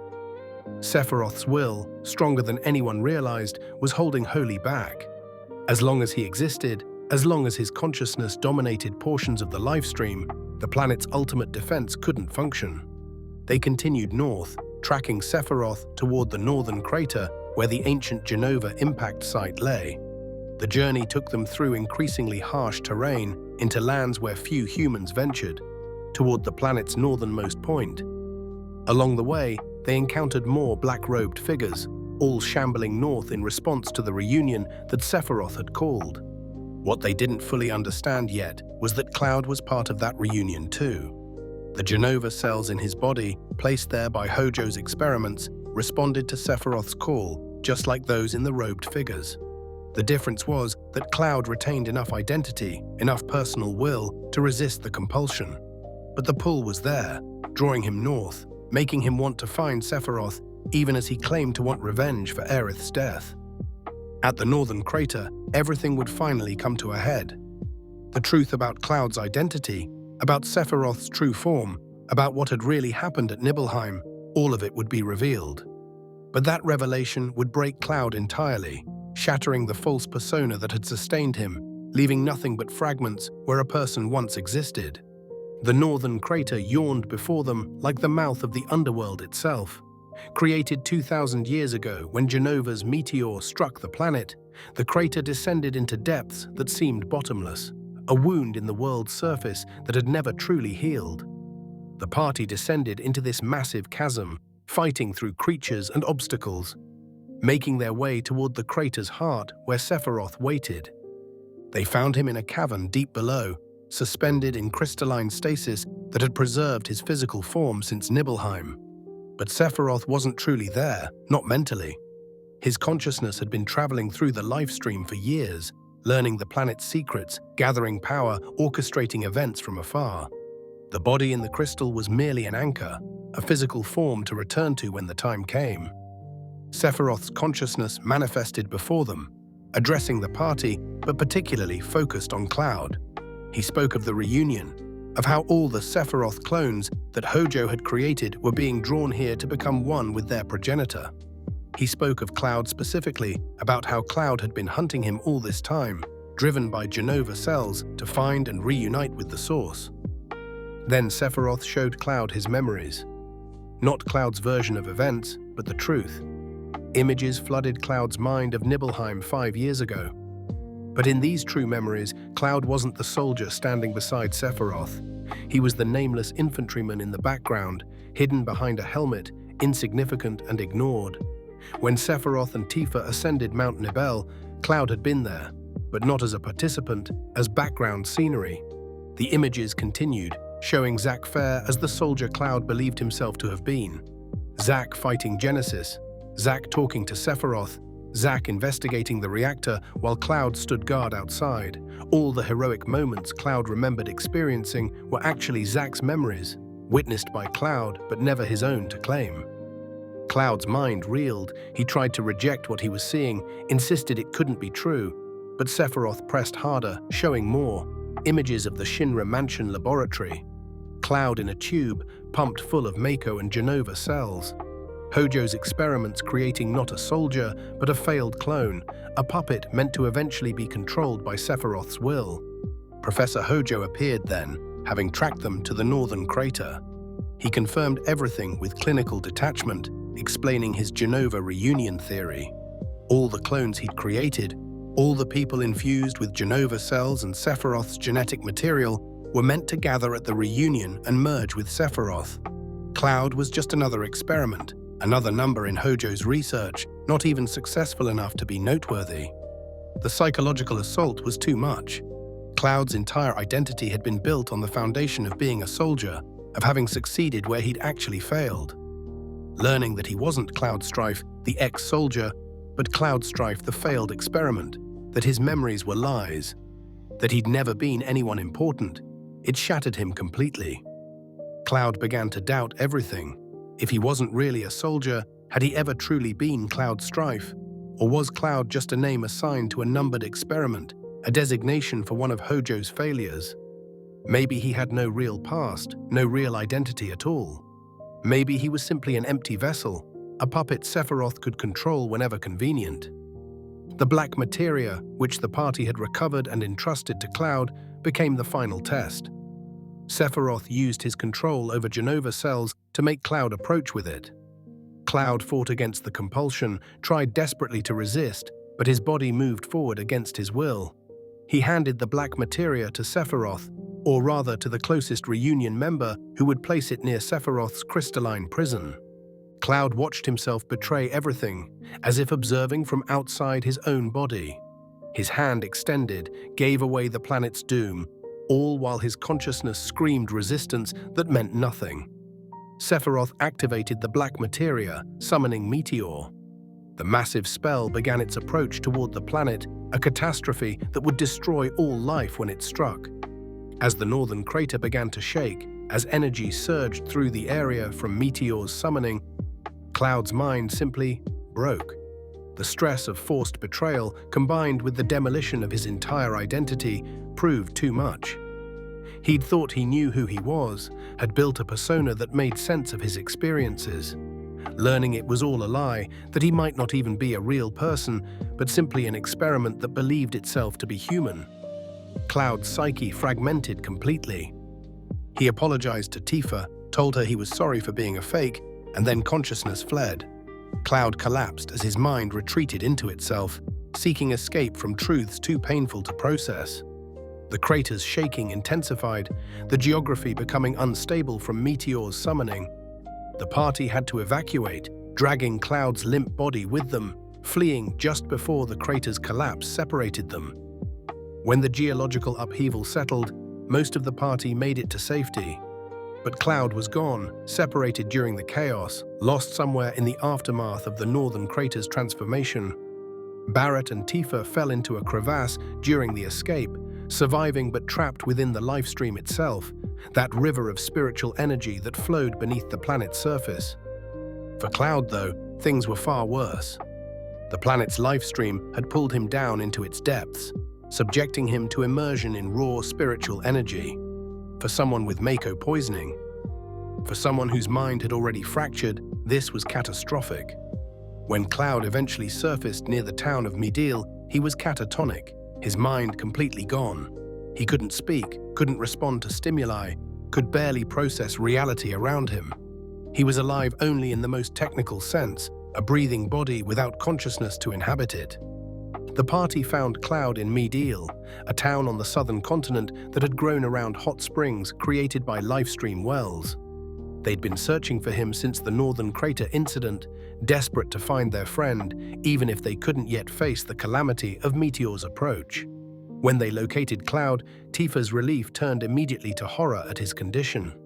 Cloud sat catatonic, eyes vacant, drool running down his chin, unable to even recognize faces or process language. This wasn't simple unconsciousness or coma. His mind had shattered so completely that the person named Cloud Strife no longer existed in any meaningful way. The body remained, maintained by autonomic functions, but everything that made Cloud who he was had retreated into unreachable depths. Tifa stayed with him in Midil, the others continuing preparations to face Meteor while she tried everything to reach Cloud. She spoke to him constantly, told him stories about their childhood in Nibelheim, reminded him of people and places he should remember. Cloud stared through her, no recognition or response, lost somewhere she couldn't follow. The planet itself intervened, though not gently. A weapon, one of the massive biological defense systems the planet had created to protect against threats like Genova, attacked Midil. The enormous creature's approach triggered seismic activity beneath the town, causing lifestream wells to erupt. The ground opened beneath Tifa and Cloud, swallowing them, pulling them down into the spiritual energy that comprised the planet's essence. Falling into the lifestream should have meant death or, at minimum, dissolution of identity, as their consciousness merged with countless others. But something protected them, or perhaps the planet itself recognized that this was necessary. Instead of dissolving, Tifa found herself in a strange space filled with floating fragments of memory and identity. Cloud's subconscious mind, laid bare by the lifestream's influence. Multiple versions of Cloud existed here, fragments of his psyche split by trauma and lies. There was the child Cloud who'd wanted friends, the teenager who'd dreamed of becoming a hero, the infantryman who'd failed and felt ashamed, and at the center, barely coherent, the current Cloud whose mind had broken under the weight of revealed truth. Tifa could move through these memories, could witness Cloud's past from his perspective rather than her own. She saw his childhood loneliness, felt the pain of being blamed for her injury on Mount Nebel, understood his desperate desire to become someone worthy of her attention. She saw him leaving Nibelheim filled with determination and promise. Then she saw the failure. Cloud being rejected from soldier, becoming an infantryman, the crushing of all his dreams. She witnessed his shame, his decision to hide his identity and cut contact with home rather than admit he'd failed. The perspective shifted everything. Events Tifa had experienced, she now saw through Cloud's eyes, understood what they'd meant to him. The memories grew darker.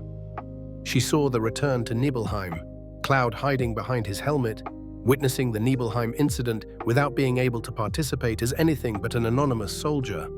She saw the truth of what happened in the reactor, not Cloud fighting Sephiroth as a soldier equal, but Cloud as an infantryman, surprising Sephiroth from behind, being run through and using his dying strength to throw Sephiroth into the reactor core. She saw the aftermath, Hojo's capture, 4 years in the Shinra Mansion's tubes, the Mako poisoning destroying Cloud's mind while Genova cells twisted his memories. She saw Zack's heroic effort to save Cloud, their year fleeing across the continent.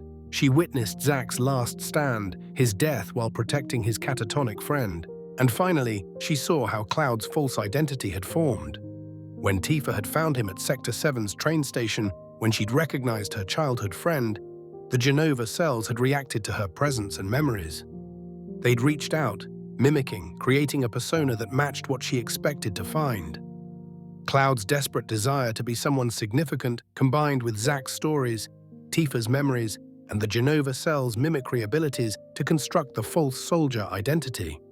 But underneath all the lies and false memories, Tifa found something crucial. Cloud's real self, the person who'd always existed beneath the constructed persona. The boy who'd wanted to be a hero specifically so Tifa would notice him. The teenager who'd made a promise under the stars. The young man who'd saved everyone at Nibelheim, despite being just an infantryman, despite not being enhanced, despite everyone seeing him as insignificant. That was the real Cloud, someone who'd accomplished extraordinary things while believing himself ordinary and failed. He'd defeated Sephiroth as a regular human being, had survived 4 years of experimentation that should have destroyed him, had carried forward when Zack died, despite Mako poisoning that left him barely functional.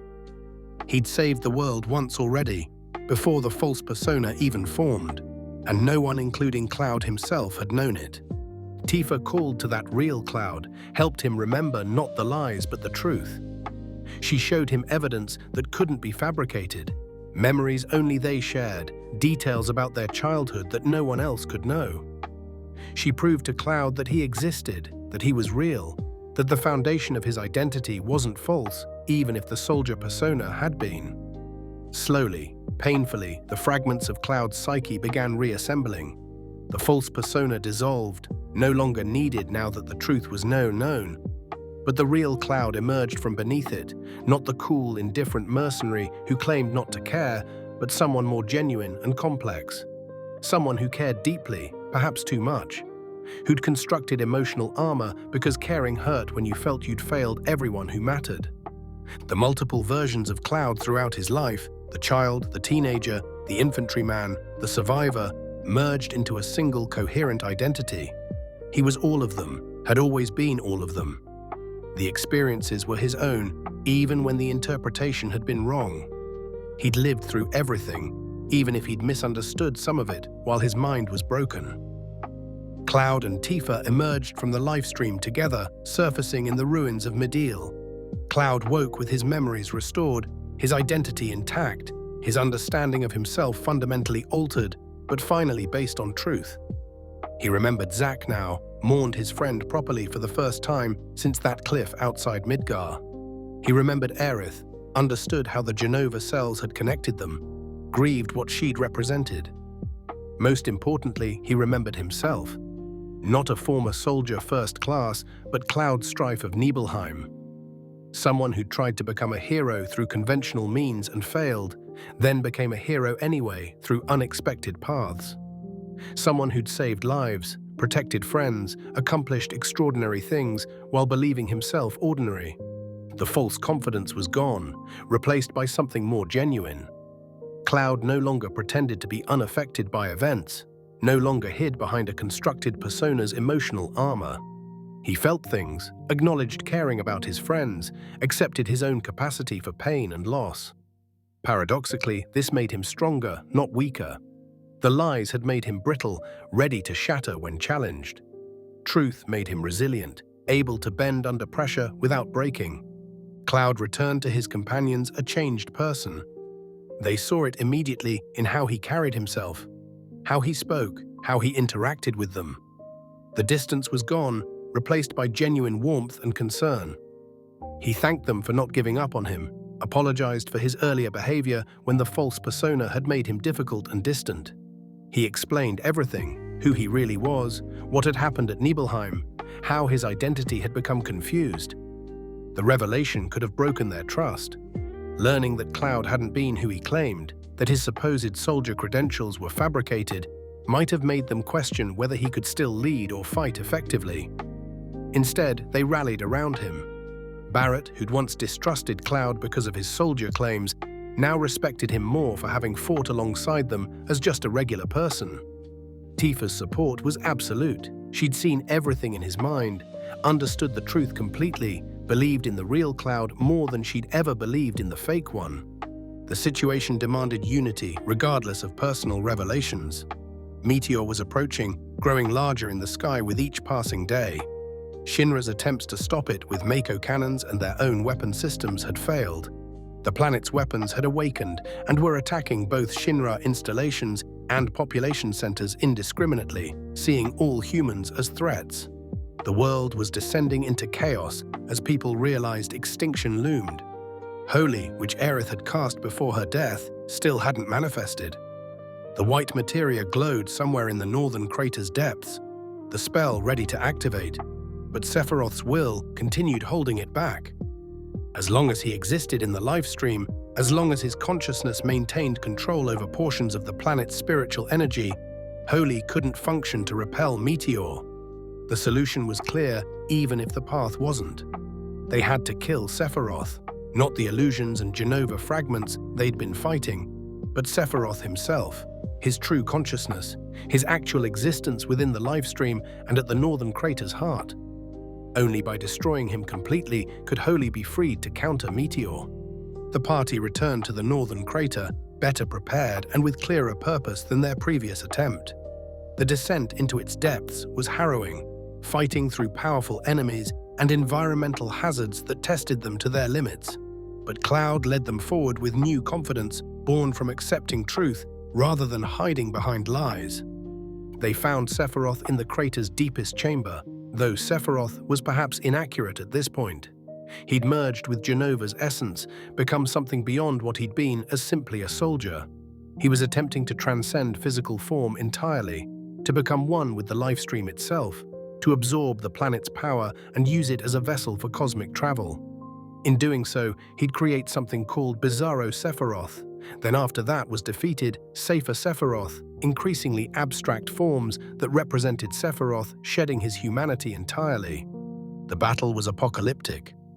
Cloud and his party fought against an enemy who could manipulate reality itself, who commanded power that dwarfed anything they'd faced before. Sephiroth attacked with magic that unmade existence, with strikes that came from angles that shouldn't exist in three-dimensional space, with abilities drawn from the lifestream's deepest knowledge. But the party had their own strengths. Limit breaks, manifestations of personal willpower taken to extreme expressions, allowed them to match Sephiroth's cosmic power with concentrated human determination. Cloud's Omnislash, a technique of pure swordsmanship refined to absolute perfection, could cut through reality itself when executed with sufficient will behind it. More importantly, they fought together, not as individuals, but as a team where each member supported the others, where weakness in one area was compensated by strength in another. Sephiroth, for all his godlike power, fought alone, isolated by his belief in his own superiority, unable to accept that cooperation could match individual strength. The battle raged across multiple phases as Sephiroth shed forms and the party adapted to each new configuration of his power. When Safer Sephiroth finally fell, when that cosmic horror of angel wings and otherworldly geometry collapsed, there was a moment of hope that it was finished. But Sephiroth's consciousness persisted, pulling Cloud into a strange mindscape that existed between livestream and physical reality. Here, stripped of party members and external support, Cloud faced Sephiroth one final time, not as armies or cosmic powers, but as two individuals with swords, settling everything through direct combat. The fight should have been impossible. Even without his cosmic transformations, Sephiroth remained the legendary warrior who'd once been Soldier's strongest member. Cloud was the infantryman who'd never actually been enhanced beyond what Hojo's experiments had accidentally granted. But the power difference didn't matter anymore. Cloud fought with truth behind him, acceptance of who he really was, understanding of what he'd truly accomplished, the support of friends who believed in his real self rather than a constructed lie. That truth granted him strength that transcended physical power, resilience that couldn't be broken by Sephiroth's attempts to undermine his identity. Cloud struck Sephiroth down. The blow didn't just damage the physical form, but pierced through to Sephiroth's consciousness itself, disrupting the will that had held Holy back. Sephiroth's existence began to dissipate, his control over the livestream unraveling, his grand plans collapsing into nothing. As Sephiroth faded, his final words weren't threats or curses, but almost wistful reflection on how he wouldn't become a memory. He'd refused to join the livestream properly, had fought against natural dissolution. Cloud's response was simple: acceptance that being just a memory wasn't failure. Memories mattered. The people we became through others' recollections had power and meaning. There was no shame in becoming part of the cycle rather than fighting against it. Sephiroth dissolved completely, his consciousness finally releasing its grip on existence.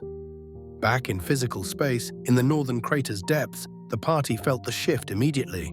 Holy activated, the white materia's power surging forth after being held back for so long. They barely escaped the crater as it began to collapse. Making it back to the surface, to the high-wind airship waiting for them, they expected to see salvation. Instead, they witnessed something terrifying. Meteor was too close now, had descended too far toward the planet's surface. Holy emerged to counter it, but the timing was wrong. The two forces began to clash directly above Midgar, cosmic powers wrestling for dominance. Holy, despite its power, couldn't push Meteor back enough. The massive destructive spell continued its descent, drawn by gravity and momentum. It was going to strike, and Holy alone wasn't sufficient to prevent planetary devastation. The party watched in horror as their victory against Sephiroth appeared meaningless. They'd freed Holy, but they'd done so too late. Then the planet itself intervened. The livestream, responding to the threat against all existence, erupted from deep within the world's core. Massive streams of spiritual energy, the accumulated life force of every creature that had ever existed on the planet, surged forth. The livestream supported Holy, adding its power to the spell's efforts, pushing back against Meteor with combined force. It was barely enough. The collision of Meteor, Holy, and the livestream created an explosion of energy that engulfed Midgar and the surrounding territory. The city was destroyed, reduced to ruins by forces beyond human comprehension. But the planet survived. Meteor was shattered, dispersed, prevented from causing the extinction-level impact Sephiroth had intended. The party's fate during those final moments remained unclear. Did they escape in the high wind before the energy collision consumed everything? Did they survive the apocalyptic forces unleashed at Midgar? The ambiguity left their ultimate survival uncertain, though given their resilience throughout everything else, it seemed possible they'd found a way through once again. 500 years later, Red 13 and his cubs stood on a cliff overlooking where Midgar had once stood. Nature had reclaimed the ruins completely, vegetation covering what had been an industrial wasteland. Life had persisted, had flourished even, proof that Aerith's sacrifice and the party's desperate battle had mattered. 2 years passed after Meteor's defeat, often called Meteor Fall by those who lived through it. The world slowly rebuilt from the catastrophe. Midgar lay in ruins, too damaged to restore, but survivors had constructed Edge, a new city on Midgar's borders where people could start fresh. It wasn't much, not yet, but it represented hope and human resilience in the face of extinction. Cloud lived in Edge with Tifa, who'd opened a new bar also called Seventh Heaven, maintaining the name from their previous life in Midgar's Sector 7. Barrett's adopted daughter Marlene lived with them, and they'd also taken in Denzel, an orphan they'd met who suffered from a mysterious illness called geostigma. For a brief time, something like peace existed.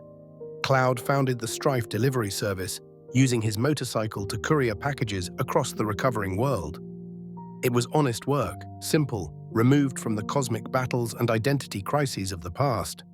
But peace couldn't last when trauma remained unprocessed and new threats emerged from Meteor Fall's aftermath.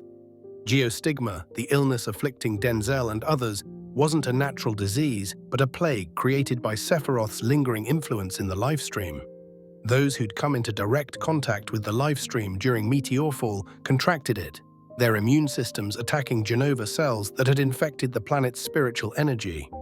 The disease manifested as dark lesions on the skin, progressive weakness, and eventually death.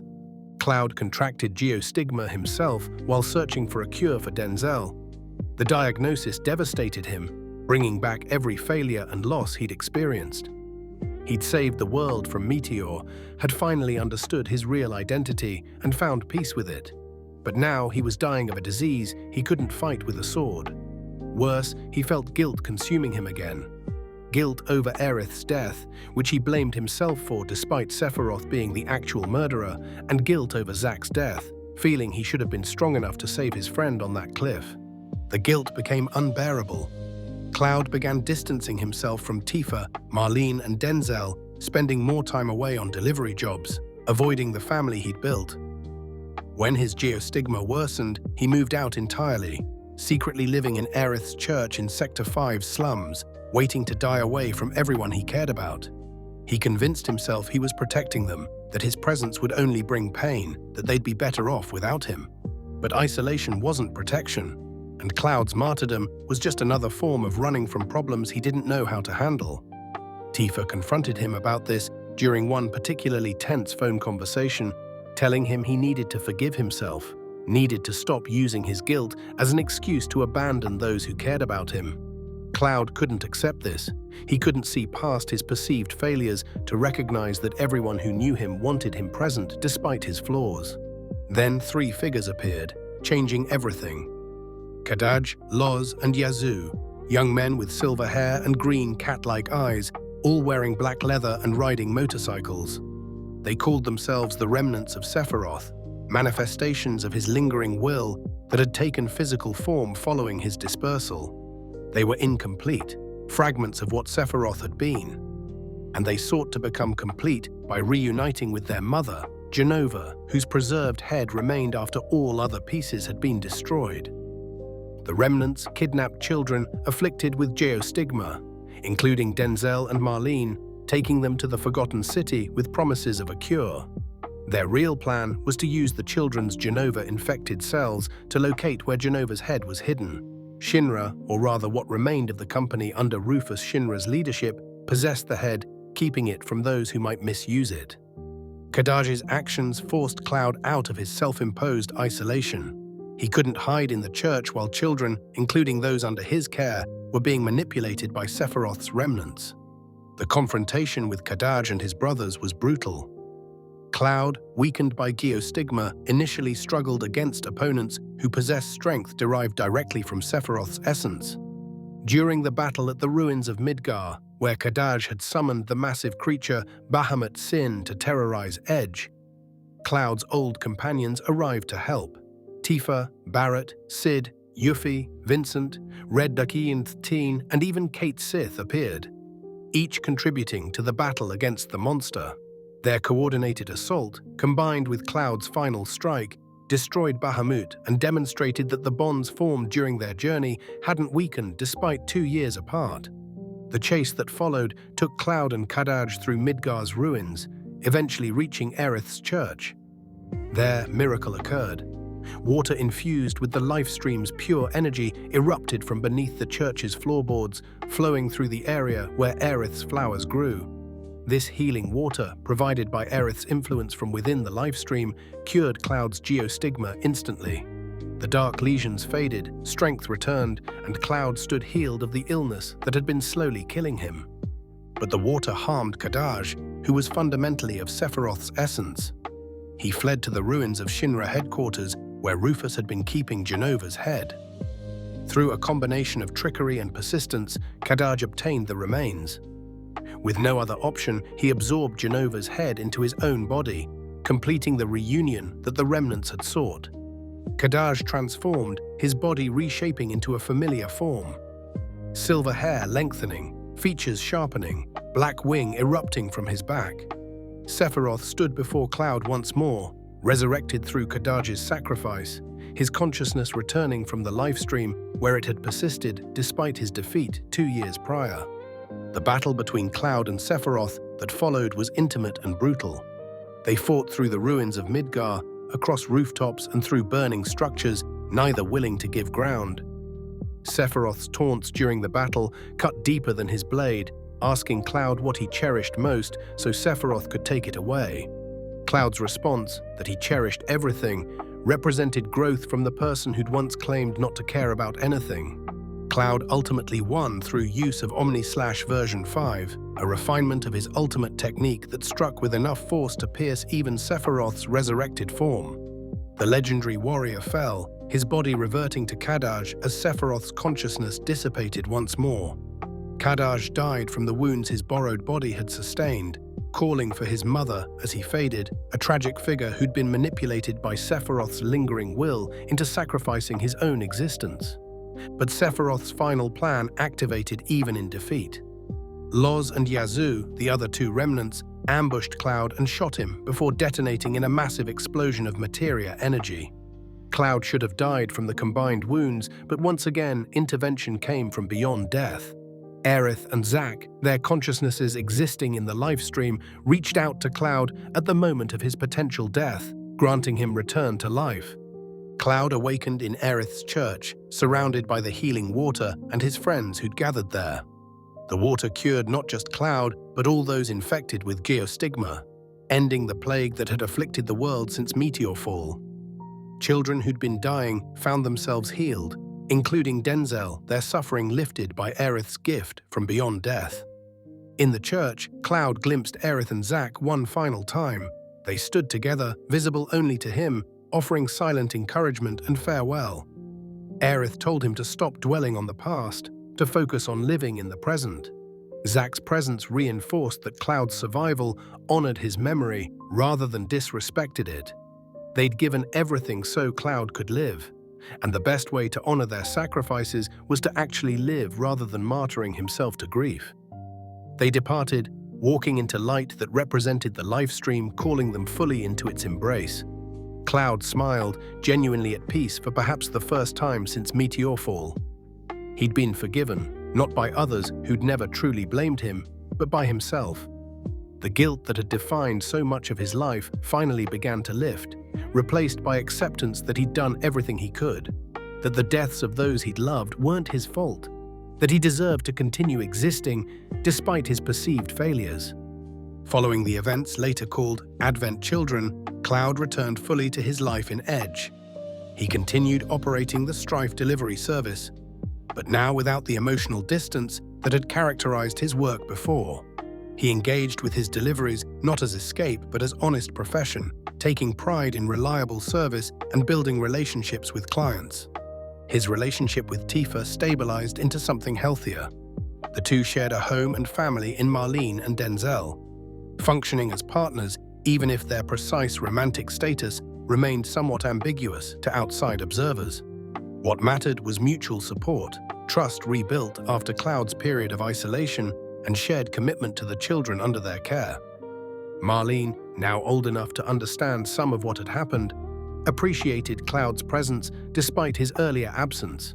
Children possess remarkable capacity for forgiveness, when adults make genuine efforts to improve. Denzel, cured of geostigma and no longer dying, looked up to Cloud as a father figure, someone who'd saved his life and given him a future when death had seemed inevitable. Cloud maintained connections with his companions from the journey against Sephiroth. Barrett, now working with the World Regenesis organization to help rebuild the planet, stayed in contact and visited when business brought him to Edge. Sid continued his pursuits related to aviation and eventually space travel, humanity's dreams of reaching the stars reviving after years of dormancy. Yuffie returned to Wutai, working to restore her homeland's prominence while occasionally popping back into Cloud's life with her characteristic energy. Vincent Valentine remained the most enigmatic, his immortal nature and connection to darkness making social integration difficult. But he stayed aware of what Cloud and the others were doing, ready to assist if genuine threats emerged. The bond forged during their shared battles didn't require constant contact to remain meaningful. Cloud's greatest growth showed in how he processed emotions. The distant, closed-off persona he'd constructed initially, then the guilt-consumed isolation following Meteor Fall, gradually gave way to something healthier. He learned, slowly and with difficulty, to accept help from others, to acknowledge when he was struggling, to recognize that strength included admitting vulnerability. The delivery service became a form of therapy, a way for Cloud to travel the world he'd helped save and witness its recovery. Each job took him to different locations, showed him communities rebuilding, demonstrated that the desperate battle against Meteor hadn't been for nothing. People were living, having children, planning futures that extended beyond mere survival. The planet was healing. 1 year after the Remnant's defeat, Cloud found himself drawn into another conflict when Deep Ground, a secret soldier program that had been conducting horrific experiments beneath Midgar for years, emerged and attempted to awaken Omega Weapon, a creature meant to drain the planet's life stream before a catastrophic end. Though this was primarily Vincent's battle to fight, Cloud and others from the party supported the effort, proving that even after saving the world twice, threats persisted that required vigilance. But Deep Ground's defeat seemed to mark an actual end to cosmic-level crises. No more Sephiroth resurrections, no more planet-threatening catastrophes, no more battles against godlike entities. The threats that remained were human-scale: corruption, inequality, environmental damage, the slow work of rebuilding society. These couldn't be solved with a sword, but they required different kinds of strength: persistence, patience, willingness to engage with problems that had no clean solutions. Cloud approached this work with the same determination he'd brought to fighting Sephiroth, but tempered now with wisdom earned through trauma and recovery. He delivered packages and also delivered hope, demonstrating through his continued existence that someone could be broken utterly and still eventually rebuild into something functional, even healthy. His greatest challenge wasn't physical, but emotional, learning to be happy. After years of trauma, false memories, identity crises, grief and guilt, the simple act of enjoying existence proved difficult. Cloud had to consciously work at allowing himself moments of peace, had to fight against instincts that told him he didn't deserve contentment. But surrounded by people who cared about him, who'd seen him at his worst and still chosen to remain in his life, Cloud slowly found equilibrium.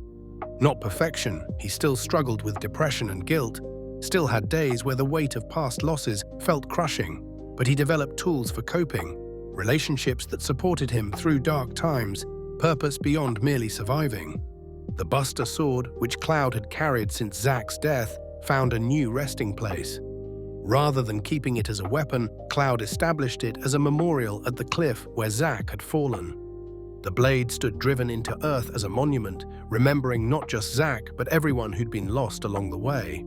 Aerith, Biggs, Wedge, Jessie, Cloud's mother, the thousands killed when Sector 7's plate fell, all of them honored through that single memorial.